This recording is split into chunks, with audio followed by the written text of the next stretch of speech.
To ciało kobiety jest nadzwyczajne. Nikt nie zastanawia się, jak wspaniale Pan Bóg stworzył kobietę, bo ona ma być tą właśnie, która ma pokazać Adamowi, że on nie jest zwierzęciem, ale ona sama tego nie zobaczyła u siebie. I żaden kapłan z Ammony nie powiedział, że zadaniem męża jest być czułym dla żony i ją podziwiać. Ale ona przy tym cierpi.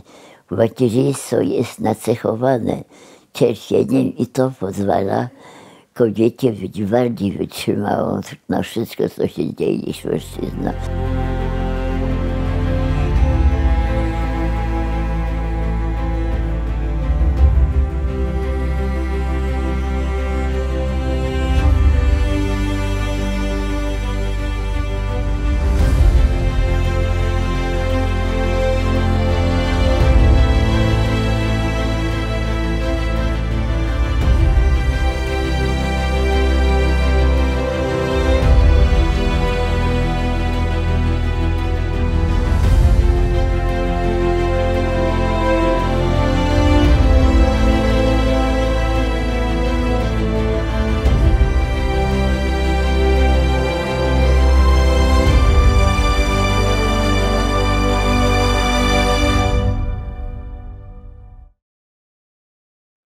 Ostatnie spotkanie. Kobieta to skarb w rękach Boga. Świętej pamięci dr Wanda Półtawska. Część 3. Czym żyją kobiety? No, ja jestem tą, co prowadziła Instytut Teologii Rodziny 30 lat. Wszystko to wiem i teraz do mnie przychodzą po 30-40 latach. Przychodzą, dziękują. Zdarzyło mi się przeżyć bardzo wielką radość nie tak dawno. Niespodziewaną, tego się nie spodziewano. Dzwoni telefon, ja pytam się, kto mówi. Ona mówi, pani nie zna mojego nazwiska, ale pani o mnie wie. A co ja o pani wiem? Pani o mnie wie, że pani mnie oddała do adopcji 60 lat temu. Ja bym się chciała z panią spotkać. Ale nie, proszę pani, jeśli ja panią oddałam, w ogóle skąd pani to wie? No okazało się, że matka chrzestna i umarła i to powiedziała. I ona chce przyjść. Przyszła. I mówi, proszę pani, ja chciałam pani tylko podziękować. Ja miałam tak wspaniałych rodziców, przybranych. Teraz już nie żyją. Nie chcę nic specjalnego wiedzieć o rodzicach biologicznych, ale chciałam pani podziękować. 60 lat miałam wspaniałe życie, bardzo dobrych rodziców. Teraz ona pracuje w szkole. Ja mówię, no jest pani, to jest rzadka radość. Normalnie ludzie mają pretensje o to, co było. Przyszła kobieta, która jest moją uczennicą. Przyszła, ponieważ ma problem. Jest oczywiście, jak wszyscy, co do mnie przychodzą, bez męża, bo on ją porzucił. Mieszka z inną kobietą. Ona też ma partnera, bo nie mogła być sama. I mówi, ja jestem z drugiego rocznika, jaki z nim wstyd. Ja mówię, no ale to słabo pani zrozumiała, co ja tam uczyłam tej uczelni. A o co pani chodzi? Ona płacze. Ja jestem wierząca. No oczywiście chodziła pani na siódemki, ci teraz rozwiedzeni, to są dawniej studenci, chodzili na 7 rano do Dominikanów, szli razem komunię świętą. To są zdrajcy. O co pani chodzi? No, mają synka, który będzie jeszcze do pierwszej komunii świętej. A ja nie mogę przystąpić, jak ona mówi. Ja mówię, no dziecko, Pan Bóg wziął was wszystkich, bo przecież idź do spowiedzi. Byłam, ksiądz nie może mi dać rozgrzeszenia. No oczywiście jest przeszkoda, ale jak znasz tego księdza, to weź tego swojego partnera, ojca waszego synka, idźcie do niego, obiecajcie, że wiecie, że nie macie praw małżeńskich. Pan Bóg przebacza wszystkie grzechy. Jedna kropla krwi Chrystusa zbawił cały świat. Pan Bóg stworzył człowieka dla nieba. A ona mówi, no ale niech pan tam powie cokolwiek. Ale ja nie wiem, czy on zechce. Ja mówię, dobrze, no ale przecież jak wy się jakoś kochacie, jesteście razem, macie dziecko, to jest coś, pan nie może wpłynąć na niego. Ona mówi, no to jest niemożliwe, bo on mnie nie będzie traktował jak kobietę. Ja się patrzę na nią. Mówię, dziewczyno, czy ty jesteś kobietą tylko w łóżku? Kim ty jesteś? Kobieta pokazuje mężczyźnie tylko to, że jest cielesna. I oni się bawią nią jak lalką. Ona mu nie pokazała, że ona jest duchem i ona pójdzie do nieba. A to jest zadanie kobiet, jak pani wie. 94 rok został nazwany na świecie rokiem kobiety i Karol Wojtyła, Jan Paweł II wtedy od razu się podłączył i napisał pierwszy dokument. Rola wychowawcza kobiety, list na Nowy Rok. Żadna żona nie przeczytała tego. A przecież to jest dla niej zadanie, bo od niej zależy, jaki będzie ten mąż. Ona ma teraz go zaczynać wychowywać. Nie wtedy, jak się pokłócą. Ale widzi pani, problem polega na tym, proboszczowie teraz to mówią, a ja wiem, bo do mnie przychodzą. Oni nie zaczynają sakramentu od miłości, tylko od cudzołóstwa. Te dziewczyny to są pary rodziców dziecka nieurodzonego. Oni nic nie wiedzą o świętości. Oni zaczynają od grzechu. Więc jak pamiętają, że jak filozof Karol Wojtyła mówi, że ciało ludzkie zawsze jest poddane duchowi, ale albo duchowi świętemu, albo duchowi tego świata, no to nie ma sytuacji takiej, że ciało przestało żyć, tylko jest duch. Był taki rok, że policzyli frekwencję na mszy świętej równocześnie w całej Polsce. No i wypadło tam na zachodzie 10% katolików było w niedzielę na mszy świętej, na wschodzie 60%. Różnica. Wschód jest wierzący, a zachód jest zgniły, jak się to mówi. No to w poniedziałek rano naród polski był wojskiem diabła, wcale o tym nie wiedząc. Bo oni lekceważą, co Pan Bóg każe. Przecież przykazania Boże nie są respektowane przez katolików. No wprawdzie oni teraz mówią, moi koledzy, ja jestem wierzący, ale nie praktykujący. Ja mówię, to jesteś debil, bo tylko ktoś głupi może mówić, że wierzy, a nic nie robi z tego, że to coś znaczy w ogóle. No ale tak jest. Oni się nie wahają, jestem niepraktykujący, no to nie jest żaden wierzący, w ogóle nie wiem, czy jesteś człowiekiem, czy żyje jak zwierzątko. No ale tak mówią.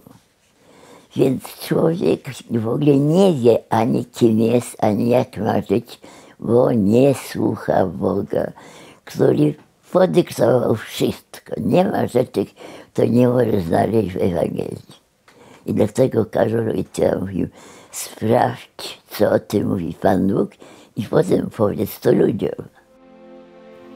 Prawo do życia. Każde Twoje polubienie pod filmem to dla nas miła informacja, że treści, które tworzymy, są dla Ciebie ważne. Przede wszystkim, proszę Państwa, Karol Wojtyła jest tym opiekunem i studentów, i lekarzy. I komuniści narzucają prawo o aborcji. To jest na plus naszych wtedy posłów, to nie Sejm przegłosował. Narzucone. Ja byłam świadkiem, jak on to usłyszał. Ja byłam młodym lekarzem, przerażonym. A on, ja myślałam, że ten dzień był cały szary. Mówi, jak to? I natychmiast spisaliśmy wszystkich lekarzy i posłaliśmy zaproszenie, bo to się okazało. Od razu stanęły kolejki kobiet do zabijania dzieci i moi koledzy rżnęli od rana do wieczora. Nazywało się to skrobanka. Zaprosiliśmy wszystkich lekarzy do sali NIK-u, pełno było ludzi. No i jest dyskusja, co się stało? Przecież do wczoraj nikt nie zabijał. Jak to jest możliwe w ogóle? Kto winien? Wstała młoda lekarka i powiedziała, nie moja wina, to rodzice ferują wyrok, ja jestem tylko na etacie kata. A ja do niej mówię, kobieco, myślę, że może pani wolała mieć inny zawód niż kata. Nic nie powiedziała. Wstał ksiądz Karol i powiedział, proszę państwa, nie ma niewinnych. Wszyscy, co obecnie jesteśmy winni. Jedni to robią, a inni nie reagują do dzisiaj. Ja teraz szukam możliwości, żeby Trybunał Konstytucjonalny podjął z powrotem głosowanie w Sejmie, żeby uratować chore dziecko. Spróbuję kolegów lekarzy, to nie jest proste, bo oni są nie w kościele. I Stowarzyszenie Lekarzy Katolickich, które chciał Ojciec Święty, żeby było, mówił, stwórzcie Związek Lekarzy Katolickich, żeby zapanowali nad opinią publiczną. Nie było, nie ma. Jest duszpasterz, który nie potrafi nic zdziałać i zresztą chyba go to nie obchodzi w ogóle. Tym niemniej jest sytuacja, w której człowiek uzurpuje sobie prawo decyzji o drugim człowieku, czego mu nie wolno. Oczywiście, proszę pamiętać, że to jest sytuacja Polski polityczna. Dlatego, że Polska, która była prawdziwie wierzącym narodem, wiernym Bogu i ojczyzna to nie było puste słowo, przegrała wojnę. Przecież ja byłam już pełnoletnia, jak wróciłam do Krakowa jako więzień AK, bo to najpierw było ZWZ, Związek Walki Zbrojnej, potem AK. Byłam pozbawiona praw obywatelskich, nikt teraz nie przypomina tego. To nie jest tak błaho, co się stało. Ta klęska ideowa, która zaistniała po zakończeniu II wojny światowej, trwa do dzisiaj. Parlament Europejski zatwierdził wszystkie zbrodnie, za które lekarz, który robił eksperyment i mnie oferował, dostał wyrok śmierci.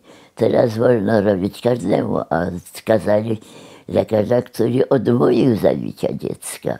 Europa jest spoganiała. Ludzie nie rozumieją, kim są. Ale jednak Pan Bóg w Polsce dał nieprawdopodobną szansę. Przecież ten święty filozof, który podał człowiekowi prawdę, jak rozwiązać, był tu. I oni mogli skorzystać. Proszę pani, w Polsce jest ignorancja nauczania Karola Wojtyły. Jak ja jestem w Paryżu z moimi znajomymi, to ja mogę z nimi rozmawiać o personalizmie Karolowi. To jest żadnym moim kolegą, jak on nic nie wie, co to jest.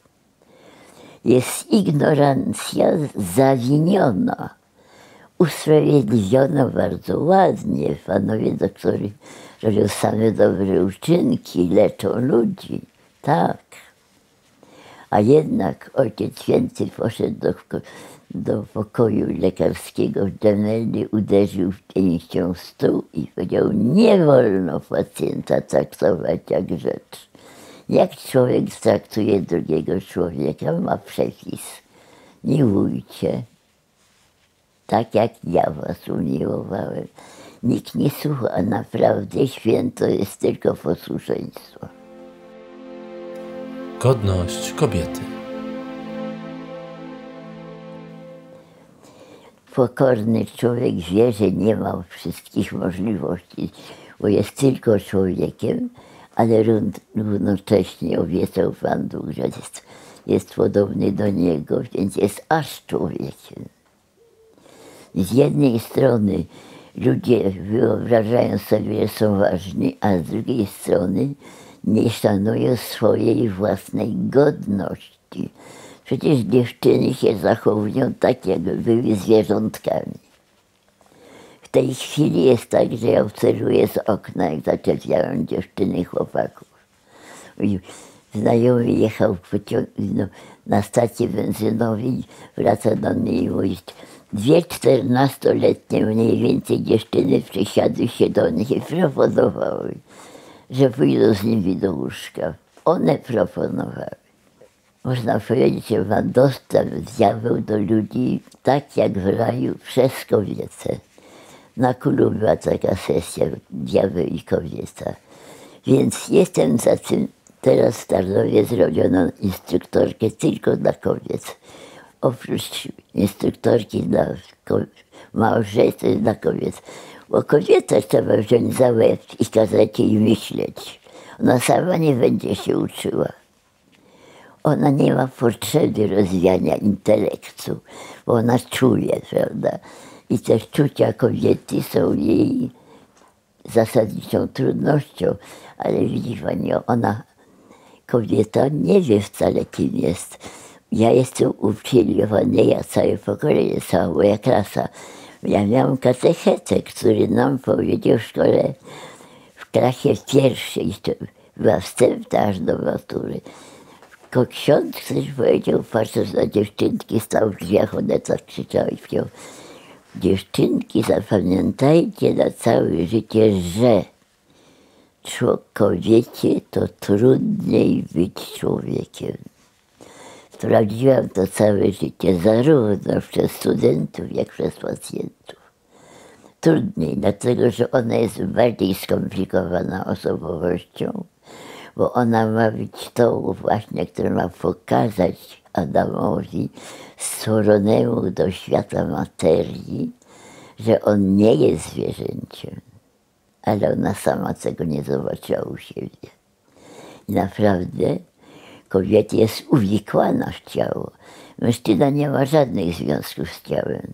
On używa ciała, on korzysta, on chce mieć przyjemność, ale jest niezależny. A ona, posiadająca ten skarb, szkatułkę z klejnotami, wciąż jest uwikłana w ciało. I one czują to jako trudność, to jest trudność. Mężczyzna żaden nie rozumie, że to, że ona może dać dziecku jedzenie, to ona całą sobą płaci całe życie i nie jest tak wolna od ciała jak mężczyzna. I wszystkie dziewczynki się muszą dowiedzieć osobno, bez chłopaków. Ja mam oburzona, że oni te same materiały dają chłopcom, że ona będzie krwawi. Do mnie przylatywały dziewczynki, że coś się stało, bo im mama nie powiedziała. Ona musi dostać wiadomość, co się w niej dzieje. To ciało kobiety jest nadzwyczajne. To jest, nikt nie zastanawia się, jak wspaniale Pan Bóg stworzył kobietę. Że to jest tak nieprawdopodobnie precyzyjnie sprecyzowane ciało, a oni chcą zmieniać, niszczą to. Przecież, proszę Państwa, ja miałam kłopot i dalej mam nie tylko przekonać kobiety, że grzechy nie są antykoncepcja, ale biskupa. Inteligentnego, dobrego, którego znam, którego napisałam, że on nie ma prawa, bo nie zna się na tym, co powiedział, bo powiedział, że jak in vitro tylko jedno będzie użyte, to można dać. Ja mówię: człowieku, co ty gadasz? Przecież skąd się bierze ta komórka kobiety? Nie człowiek, nie ona stworzyła. Pan Bóg jej dał komplet. I teraz ta precyzja natury, bo to jest prawo natury, ktoś wpisał Stwórca i prawo natury nie może przeczyć prawom Stwórcy. Jak w zegarku, w tej kobiecie, w jakimś momencie ta, a nie inna komórka się rozwija, bo one są wszystkie prawie, tylko muszę się zedukować. I to jest też wspaniały mechanizm, dookoła się otoczy łąką. Mechanizm wspaniały, ale konkretny. Nie bądź kto. Jak ksiądz mi mówił, który tutaj taki był młody, 4 lata, że przecież wszystko jedno, czy kobieta będzie, zajdzie w ciążę w sobotę, czy w poniedziałek. Bo ona przesuwa, ona chce kiedy jedzie. Ja mówię, nie człowieku, bo nie ona siebie stworzyła. I to jak ona zostawi naturze, to działa mechanizm, który Pan Bóg wpisał. Taką nóżka ma być. I pytam go, proszę księdza, ile lat miała pana matka, jak ksiądz się urodził? 36. No widzi pan, to ta komórka czekała 36 lat żywa. Kobieta ją hodowała sobą, swoją krwią. I ta właśnie teraz ma być tobą. A jak ona przesunie, to może to nie będzie to, co miało być księdzem, tylko może to się urodzi zbrodniarz. Albo kaleka. Dlaczego tyle genetycznych wad jest? Jestem przekonana, że kobiety manewrują tą komórką. Ona chce przesunąć, przyspieszyć, a w ogóle głupota kobiet granic nie ma. Mój mąż powiedział, że to jest wieczne. To jest zjawisko wieczne. Wieczne, bo zawsze się znajdzie któreś głupie. Bo one wcale się nie interesują tym, co się w niej dzieje. Bo to nie jest, że ona czuje, że ale ona musi zrozumieć, co się dzieje. Uczyłam ludzi. Grzech śmiertelny przeciwko Stwórcy, antykoncepcja. Powiedział to na kongresie w Lateranie Ojciec Święty. Powiedział to głośno i nie zostało to zanotowane. W Kaju tego nie wydrukowali, nikt tego nie napisał. A episkopat niemiecki nie przyjął jeszcze Humane Vitae, który decydował Paweł VI. Więc jest problem, że ludzie mają podane dane, ale nie chcą być posłuszni, bo brakuje im pokory. Ty musisz wiedzieć, że wszystkiego nie potrafisz. Ale kobieta jest zjawiskiem zupełnie nieprawdopodobnym. Ja patrzyłam, jak Ojciec Święty traktuje kobiety. Podziwiał kobiety. I drugie spotkanie w Paryżu, bo 2 razy Ojciec Święty z młodzieżą był w Paryżu. Na pierwszym powiedział im, po co żyły na tym świecie, a drugi to jest nieprawdopodobne. Byłam tak zachwycona, jak on to dał ten program. Bo co on powiedział? Co ma robić mężczyzna i kobieta? Chłopak, dziewczyna, ja wiem, mąż i żona. Mówił 2 filary. Na 2 filarach oprzeć korespondencję to bycie razem. Admiracją et tendresse. Podziw i czułość. I żaden kapłan z Ambony nie powiedział, że zadaniem męża jest być czułym dla żony i ją podziwiać.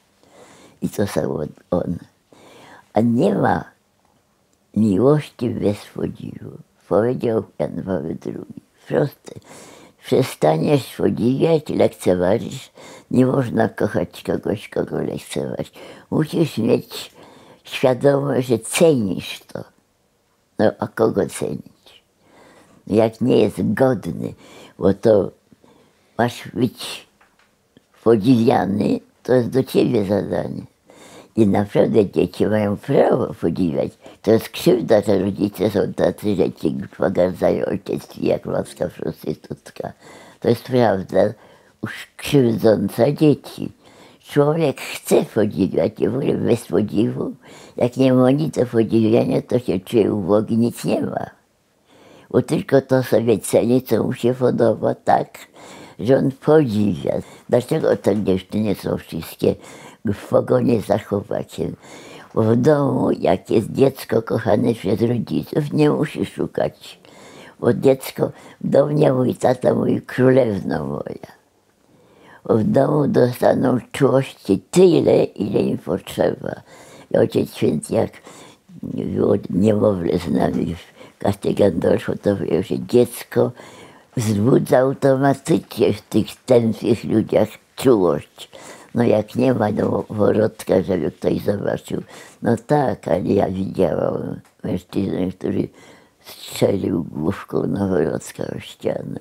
Ale ja nie wiedziałam, że są tacy mężczyźni do wojny. Więc kim się stajesz? Ty się stajesz, nie kto inny. Twoje czyny to jest nauka Karola Wojtyły. Jakość czynów przechodzi na sprawcę. Ja wymuszałam od studentów do egzaminu, że musieli przeczytać dwie pozycje. Miłość, odpowiedzialność, osoba i czyn. Musieli się nauczyć, co uczy Karol Wojtyła, bo to jest piękna nauka. Encykliki dla kobiet napisane, jest 5 takich napisanych specjalnie dla kobiet. A małżeństwo ma swoją i Ewangelium Vitae i Familiaris Consortio też dokładnie napisane, co ma robić rodzina. To jest materiał dany, tylko nieużywany. Ja nie wiem, dlaczego ludzie nie chcą się uczyć. Moja klasa była pełna zdolnych dziewczynek, a w ogóle przede wszystkim nasi nauczyciele byli mądrzy. Ale nie było tego, co teraz szkoły chcą, żeby dziecko zdało. Dlaczego? Bo jak zda konkurs, to dostanie pieniądze z Unii. Bo teraz szkoły chcą mieć pieniądze od uczniów, a nie chcą uczyć wcale. To jest problem. Nauczycielki są zmęczone uczniami. Jest tak, że ludzie zamiast zdobywać wiedzę, chcą jak najwygodniej żyć i od razu wszystko dostać. No, był kolega na moim roku, który na pierwszym roku medycyny razem ze mną, na drugim razem ze mną, na trzecim go wsadzili, bo zafałszował dyplom, już był lekarzem, a my dalej studentami. Jest problem wychowania świętości w ludziach, nic więcej, a nie żadne przygotowanie do zawodu. Po co 10-letnim dzieciom mówić przygotowanie do małżeństwa, którzy wcale nie będą nigdy małżonkami. On ma być mądry i uczciwy. I potrafił wtedy, człowiek uczciwy wszędzie będzie uczciwy.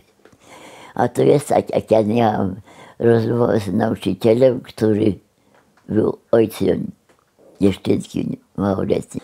Poszłam się do tej szkoły, do niego, a on mi mówi, że to jest jego prywatna sprawa. A dyrektor mi powiedział, ach proszę pani, to jest doskonały nauczyciel, matematyk. O taką słabość ma do kobiet. Mężczyzna ma słabość do kobiet. Nie, to nie jest słabość do kobiet. To jest słabość rozumu i sumienia. Karol Wojtyła co kazał ludziom? Podejmuj decyzję w sumieniu dobrze uformowanym. I radził po synodzie o rodzinie, stworzył następny synod o spowiedzi i radził wszystkim spędzać się przynajmniej raz na miesiąc, tak jak tradycja jest pierwszy piątek, ale sam się składał co tydzień. A ci kapucyni, co tu dzisiaj odprawiali mszę świętą, mieli swojego świętego ojca Pio, który wymagał od swoich penitentów co 8 dni spowiedzi, bo uważał, że więcej oni nie są w stanie dobrze zapamiętać i ta spowiedź jest taka powierzchowna. Jest problem, ponieważ nikt nie wychowuje duszy ludzkiej. Zasadniczo ksiądz się nazywa duszpasterzem. To nie jest prawda. Oni budują kościoły, oni uczą historii kościoła, oni uczą katechizmu, ale wcale nie rozwijają duszy. Ja miałam takich przyjaciół, którzy dbali o moją duszę. To byli święci kapłani.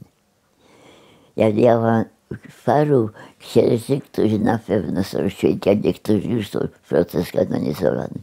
Bo taka była metoda wychowywania Polaków wtedy, kiedy Polska była wierna Bogu. Hasło Bóg, ojczyzna i honor Polaka to była prawda. A teraz oni w ogóle nie wiedzą, co jest honor. Więc jest problem nie przygotowywania do jakichś specjalnych czynów. Oczywiście Pan Bóg przygotował kobietę do macierzyństwa i to jest wszystko w niej gotowe. Skarży, ona chce czy nie chce, to ona mówi, że rodzi, ona nie rodzi, dziecko się samo rodzi, ale ona przy tym cierpi. Macierzyństwo jest nacechowane cierpieniem i to pozwala kobiecie być bardziej wytrzymałą na wszystko, co się dzieje, niż mężczyzna. Mężczyzna nie znosi bólu. Mój najlepszy przyjaciel, który wrodził dziecka, inżynier Antoni Zięba, który świeżo umarł, mówił, że on wszystko może, ale bólu nie znosił bez mężczyzną. Miał bólę, bo miał raka, który go bolał, pojechał do Rzymu i wrócił i słuchaj, poszedłem na grób ojca i powiedziałem, ja wszystko zniosę, tylko mnie nie może boleć, bo Pan Bóg mnie kocha i mi to da. Wrócił i do końca już go nic nie bolało. Mężczyzna, ja miałem wojskowego wysokiego, który przyszedł do Zastrzyk. Ja wziąłem i go on jeszcze nie ukłał go, już zemdlał ze strachu, się wowił.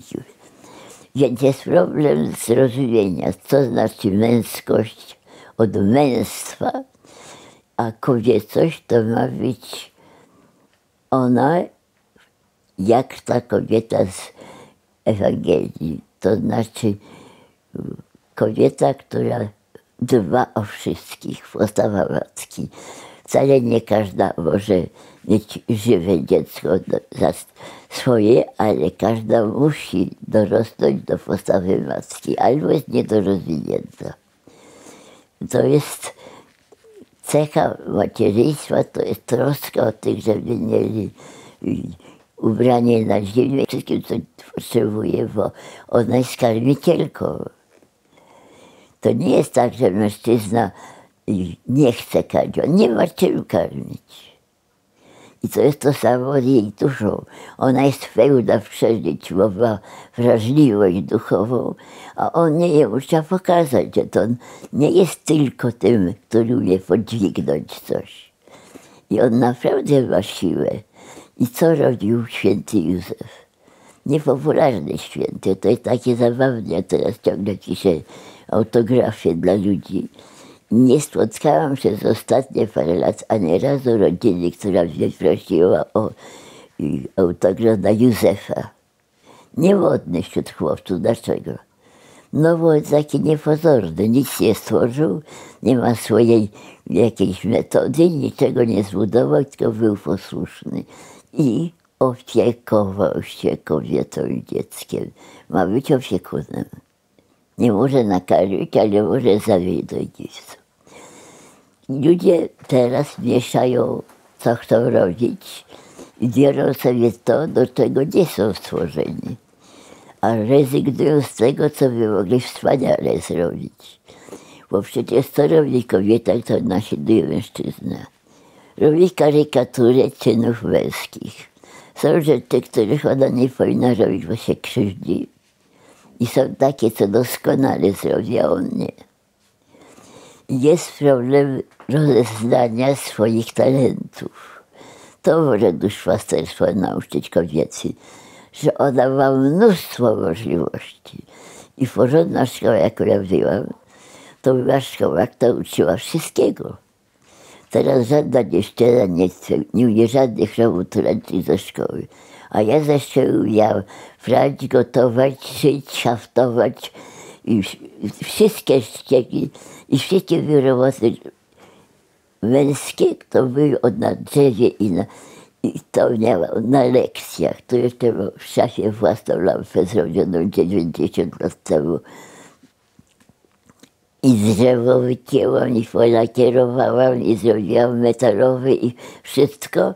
Umiały wszystko. Wcale nie wszystko potrzebowały robić zawsze w życiu.